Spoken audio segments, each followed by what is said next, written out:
জাল কথাবার্তা পড়ায়, কারণ সেখানে ওই সিলেবাসে সহি জয়ী পড়াবার কোনো ব্যবস্থা নেই। সুতরাং সিলেবাসগুলি 50-100 বছর আগে, 150 বছর আগে, 200 বছর আগে ওই ইংরেজদের জামানায় তৈরি হয়েছে, তার সংস্করণের দরকার আছে।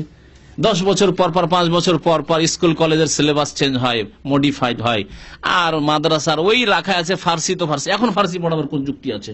আমাদের নামা পইলি ফার্সি, গোলেস্তা বুস্তা পড়েন না মাদ্রাসায়, কি কামে পড়েন ফার্সি? আর ফার্সি শোনাবেন আপনি, এতে ওয়াজে ওয়াজে এসে বাঙালিদেরকে ফার্সি শোনাবেন। হ্যাঁ, বাঙালিদেরকে যারা আন্দোলন করলো উর্দুর বিরুদ্ধে, উর্দু শুনে মুঝে কুছ মিলে ইয়া না মিলে, ও ইয়ানি ও সেই মিলে जो আল্লাহ মিলে, কিছুই বুঝলেন না। কি দরকার? উর্দু ফার্সি ওইসব বাদ দিয়ে আপনি বাংলা থেকে সরাসরি যদি আরবি শিখতে চেষ্টা করতো, তো আমাদের বাঙালি আলেমের আরো ভালো আলেম হইতো এবং অনেক কিছু লিখতে পারতো।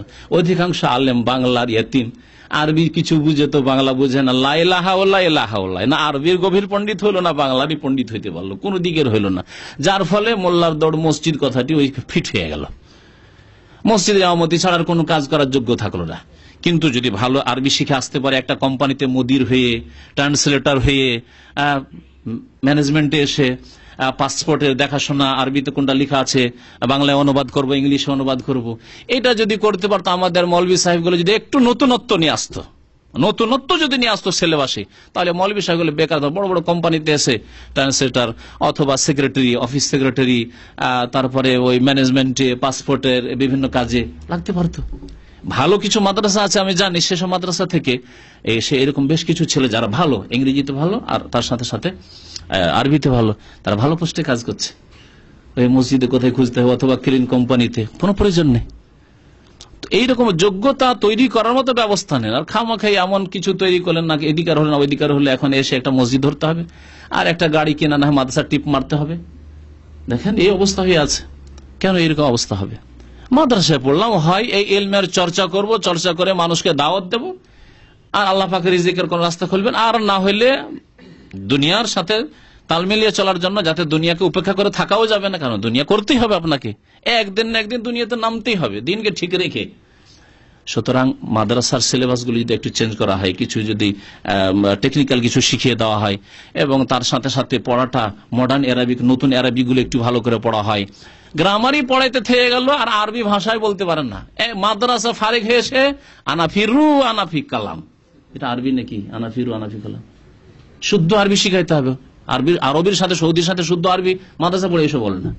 ফিরু ফি এজি ফি সব এজি, আনা এজি আনতে এজি, আনতে এজি হবে না আনতা তাজি হবে, হ্যাঁ, আর আনা এজি হবে না আনা আজি হবে, নাহানো এজি না নাহানো নাজি হবে। তো এইগুলো জিনিসের কেন তামিজ এলো না? এই জন্য যে ভালো করে পড়া হয়নি। তাহলে সুতরাং সিলেবাসের অবশ্যই কি আছে, মানে কাটছাঁট করার প্রয়োজন আছে। কিছুর ভালোগুলি রাখতে হবে আর তার মধ্যে কিছু সংযোজন করতে হবে ভালো জিনিস, যাতে আমাদের ছেলেরা মাদ্রাসা পড়ে বেকার না থাকে, মাদ্রাসা ছেড়ে দিনও করতে পারে আর দুনিয়াও করতে পারে। এক ভাই লিখেছেন যে আমি তাবলিগ জামাতের সাথে জড়িত ছিলাম, কিন্তু এখন আর করি না। এখন আরেক তাবলিগ ভাই আমাকে বলেছে যে সূরা ইয়াসিনের একটি আয়াত রয়েছে যেখানে আল্লাহ তাআলা বলেছেন তোমরা তাদের অনুসরণ করো যারা কোনো বিনিময় গ্রহণ করে না। এই সম্পর্কে আমি তাকে কি জবাব দেব?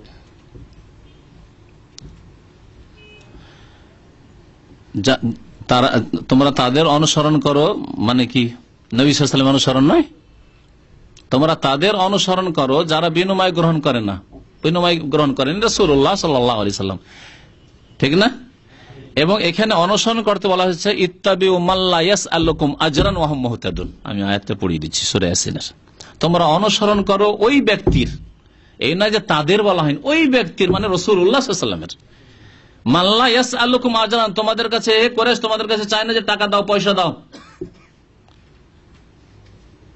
কোনখানে আপনাকে বলা হয়েছে ইসলামিক সেন্টারে আসছেন তো যে টাকা দাও তাহলে তোমাকে ক্লাসে বসতে দেবো, হ্যাঁ, টাকা দেয় তাহলে নামাজের মাসলা বলবো, হ্যাঁ, গোটা দুনিয়া থেকে ঘুম হারাম করে রাতে 11টা 12টা ফজর পর শুরু করে দিয়ে টেলিফোন করতে, কোনখানে বলা হয়েছে তোমার মাসলার উত্তর দেবো পয়সা দিলে? পয়সা না দিলে উত্তর দেবো না। তো ইত্তাবিউ মাল্লা ইয়াসআলুকুম আজরান, নবী সাল্লাল্লাহু আলাইহি ওয়াসাল্লাম অনুসরণ করতে বলা হয়েছে। এখানে বলা হয়নি যে এক দল বেরিয়ে পড়েছে আর ওই দল যেহেতু তোমাদের কাছে আর পয়সা টয়সা নাই না, আর খুব দেখাতে যে খুব সাদা সিধা তাদের আখলাক আমল, আখলাক চরিত্র বেশ ভালো, এতে কোনো সন্দেহ নেই, আর ওদের অনুসরণ করে, এই কথা বলা হয়নি। তাহলে এটা তো 60 বছর আগে পয়দা হলো, তাহলে এই 1400 বছরে কাদের বলা হয়েছে আয়াতটা কি এখন 60 বছর আগে নাযিল না 1400 বছর আগে নাযিল হয়েছে? তাহলে এতদিন পর্যন্ত এই আয়াতের উপর আমল করেছে না করেনি সাহাবায়ে কেরাম তাবেঈনরা? হ্যাঁ, তখন কেমন করে আমল হয়েছে আয়াতের উপর? বোঝা গেল যে আয়াতের অর্থ হচ্ছে যে নবী করিম সাল্লাল্লাহু আলাইহি ওয়াসাল্লাম তোমাদের কাছে কোনো পারিশ্রমিক চান না, তার অনুসরণ করো। আর তার অনুসরণ তার ইন্তেকালের পর করতে হলে কোরআন হাদিসের অনুসরণ করো। কোরআন হাদিস ছাড়া কিচ্ছা কাহিনী কোন হাদিসে আছে যে কবরের কাছে গেলে আর দুরূদ পড়লে হাত বেরিয়ে চলে আসে?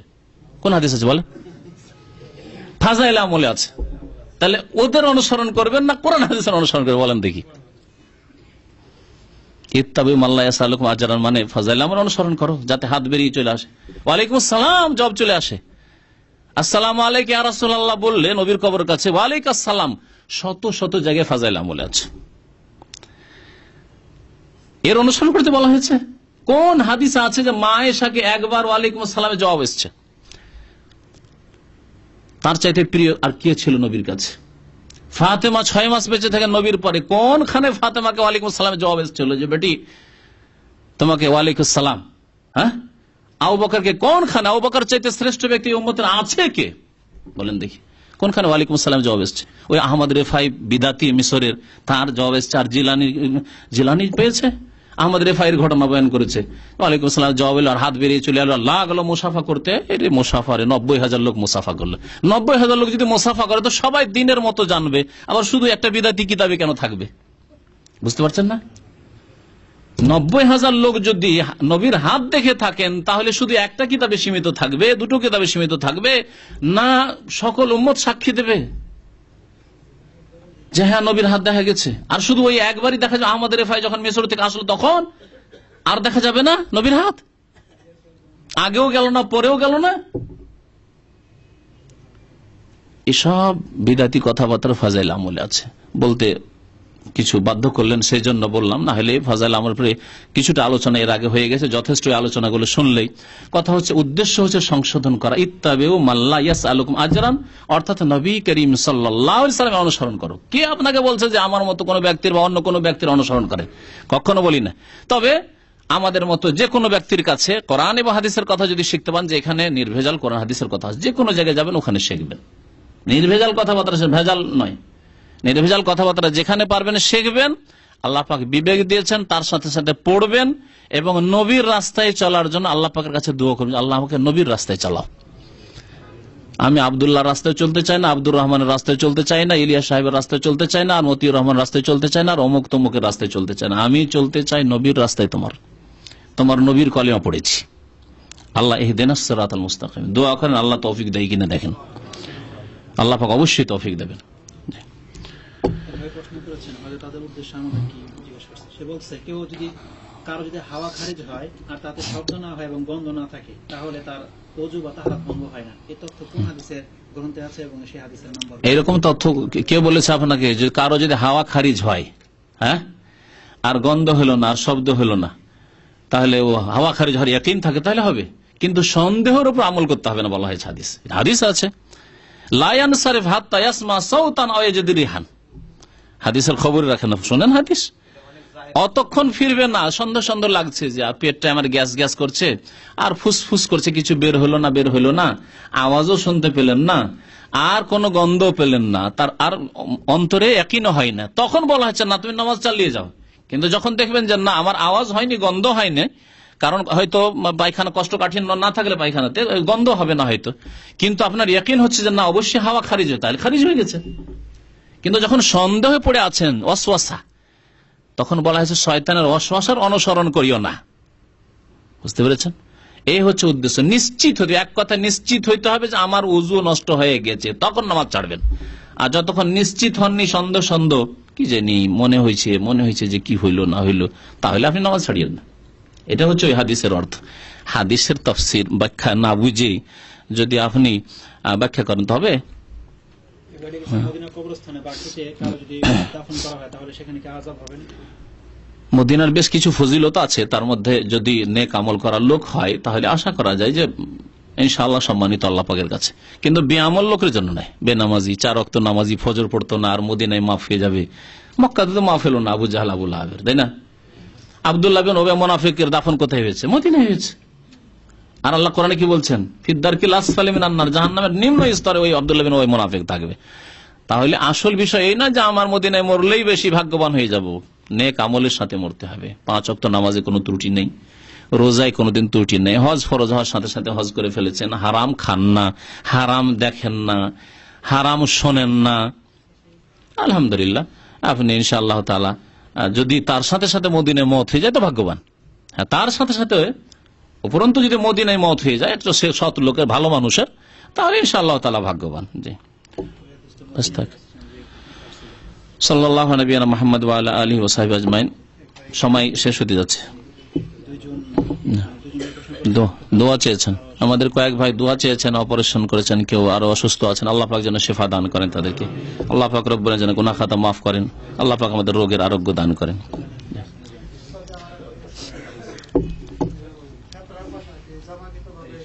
ফিতরা আলোচনা হয়ে গেছে, ফিতরার আলোচনা হয়ে গেছে। জি, আবার ফিতরা আসবে 9 মাস পর, তখন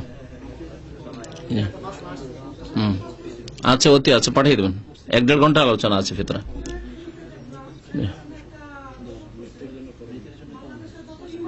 হ্যাঁ হ্যাঁ হ্যাঁ হ্যাঁ হ্যাঁ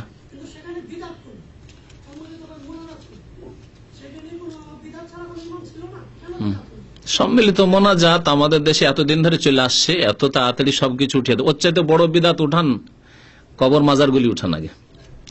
মোনাজাত এখনো উঠাবার সময় হয়নি। এখন প্রথম যেটা উঠাইতে হবে সেটাই পাকা কবর, যেখানে আল্লাহ ছাড়া অন্যকে সেজদা হচ্ছে। লক্ষ লক্ষ কবরে আল্লাহ ছাড়া অন্যকে সেজদা করা হচ্ছে আল্লাহর সামনে, এটা প্রথম উঠাইতে হবে। এই আন্দোলনটাতে যদি কামিয়াব হয়ে যান তো কমপক্ষে যদি কিছু বিদাতি হোক মরে জান্নাত পাওয়া যাবে, কিন্তু এই মাজার পূজা করে জান্নাত পাওয়া যাবে না। কেউ যদি সম্মিলিত মোনাজাত করেও চলে যায় আর সে সঠিক জানতো না অথবা পেরে উঠতে পারেনি এখনো সমাজের চাপে, বিদাতিদের চাপে, তো আল্লাহ হয়তো মাফ করে দিবে। কিন্তু এই কবর মাজার পূজা কখনো আল্লাহ মাফ করবে না, শিরকের গুনাহ। তা আমাদের বড় রোগ শরীরে থাকতে ছোট রোগের চিকিৎসা করলে হবে? নাকে সর্দি আর পেটে ব্যথায় থাকতে পারেন না, কোন ওষুধ দেবেন? পেটের ব্যথার ওষুধ দিতে হবে। হ্যাঁ হ্যাঁ, তো 2 লাখ আছে, সেই জন্য তো আরো মোনাজাত করতে হয়েছে। 10টা লোকের ট্যাকেল দাও, সামলে নাও সমাজ। এই লোকটিকে বলা যেতে পারে যে ভাই এই মোনাজাত সম্মিলিত নেই, হয়তো মেনে নেবে, এতেও কিছু লোক হয়তো মানতে রাজি হবে না। আর 2 লাখ লোককে তো সামলানো আরো বিপদ, হইচই করে উঠবে একেবারে। হক জানা দরকার নাই, সংখ্যাগরিষ্ঠ গণতন্ত্রের দেশে বাস করি, আমাদের সংখ্যা বেশি, আমরা মোনাজাত পার্টি বেশি, তাই না? মুশকিল।